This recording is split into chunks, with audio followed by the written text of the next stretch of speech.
Hey everybody, welcome back to Fantasy Inc. My name is Wyeth, and today we're doing something a little bit different. This last weekend, I had the pleasure of attending the Georgia Renaissance Fair, where I got to talk with some of my good friends, as well as some strangers, about their favorite books and what they're reading currently. Let's do this.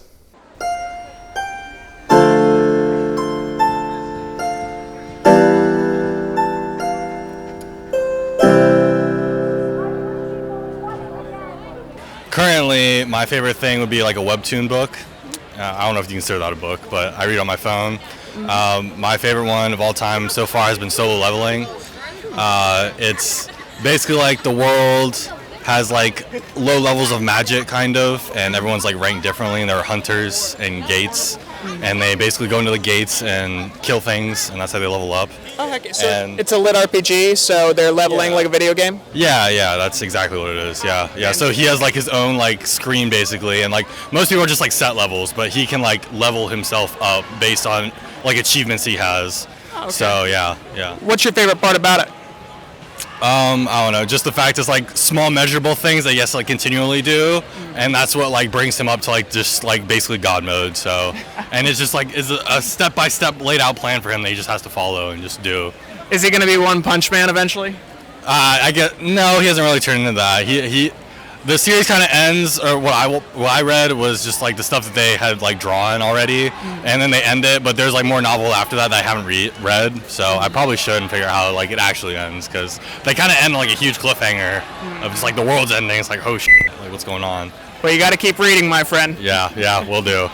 Thank you very much. I appreciate it. Of course. Ever created for a prologue, primarily because I have to play over 8,500 notes in the next 3.5. So my favorite book of all time is by Stephen King. It's called The Last Stand.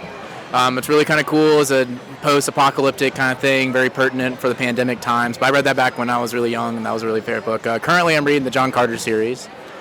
It's like John Carter on Mars. It's by Edgar Rice, and I'm on the book 2 of it, and that one's pretty cool. It's sci-fi. It's very old. I think it's from the 70s. I might be wrong. Don't fact check me.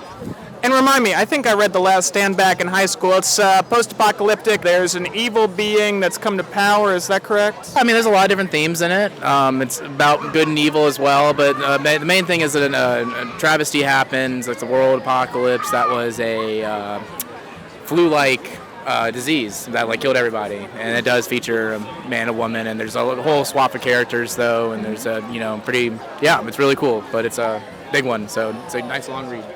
I might need to reread that one myself. And when it comes to John Carter, what pros do you have for this series right now? Because I know the movie, as an underground following, didn't get the best reception from the critics. So what does the books bring to the table?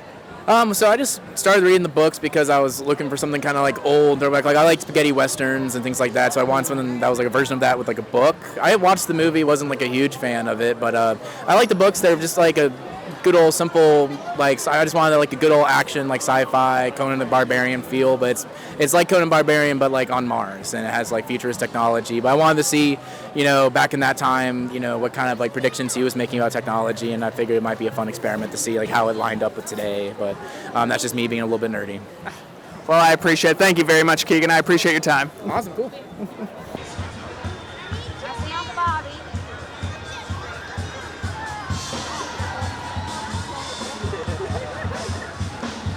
Definitely top of mind for all time. Gotta be King Killer Chronicles, although it's not finished. Amazing series. When you read it, you kind of forget that there's somebody on the other end who wrote all of this, because there's so much poetry, songs, children's stories, things like that, and I don't know, it's amazing. Finish the book, Patrick. So you're following with the cult of making sure Patrick finishes this, because he needs to. He has to. Well, I know you and a lot of people out there are under the same mindset. What makes you like this series so much, out of curiosity? You just kind of forget that it's like a series, like somebody's writing it, because it blends together so well. It's perfect almost.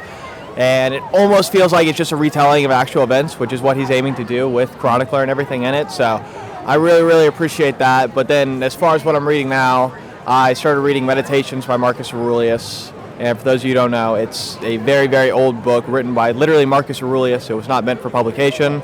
It's just his journaled entries for while he was alive, ruling the world. He was the most powerful man alive at the time. and it's incredibly profound. Could not recommend it more.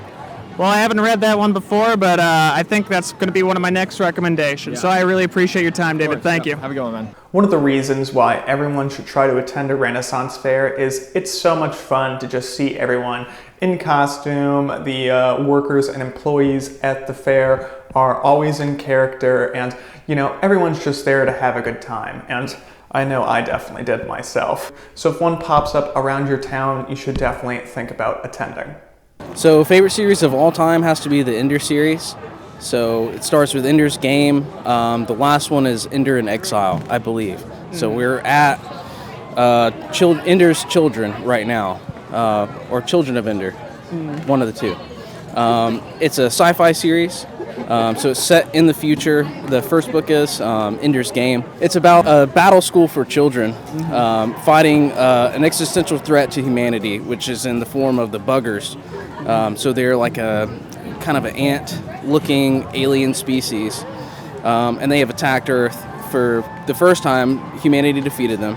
Now they're they're scared that they're coming back again because they almost won the first time.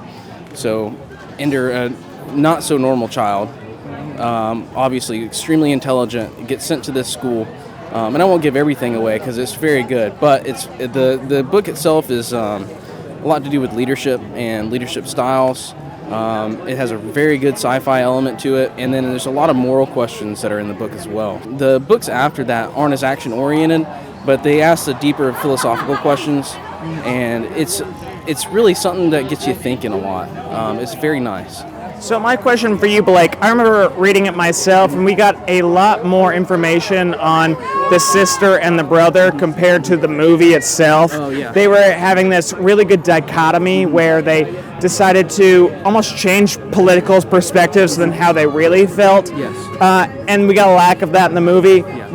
How's that grown throughout the series, if it has not at all? So throughout the series, again, I can't give everything away, but yes, you're right. The brother and the sister actually play a bigger role in the later books. Not something that I can say because it is kind of, it'll give a lot away, but they do. I appreciate no spoilers here. They play a huge part because the two sides, Ender is the last child, the third. Mm-hmm. Peter is the older brother, and then Valentine is the middle sister. They play as two sides of his humanity. So it's like the devil and the angel on your shoulder. And in the books, it does come up in a much bigger way, and it's really exciting to read about. But yes, they play a big part. I've never seen the movie myself because I assumed that it wasn't going to be that great. Stay true. Yeah. So I have no plans of watching it, but yes, the brother and sister do play a huge part in the coming book. So many a night and many a day when the chandler was at home, down into the chandler shop for candles he would roam. But Ariel once she gave to him the key to his instead, just a little bit more of that, to light his way to bed. Just a little bit more of that, to light his way to bed. Now, by this point in the day, my friends and I, as well as many of our good friends we made along the way, had gone on a bar crawl through the Renaissance Fair.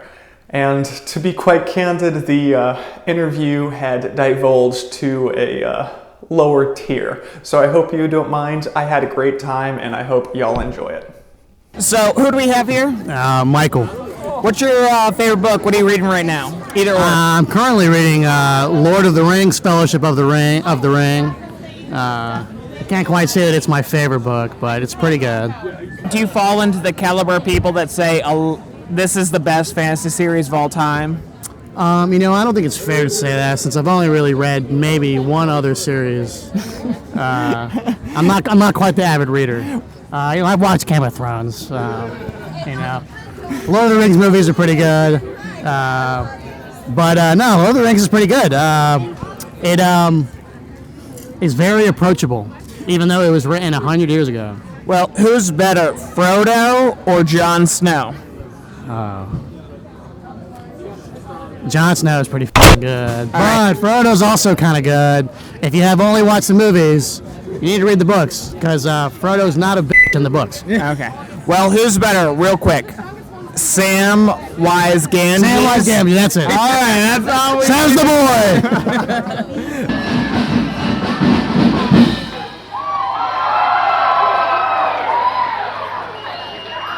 I'd like to thank all y'all for watching my video. Special thanks to everyone who participated in the interviews, as well as a special shout out to the Georgia Renaissance Fair. With that, I appreciate all y'all's time, and I hope that everyone keeps reading.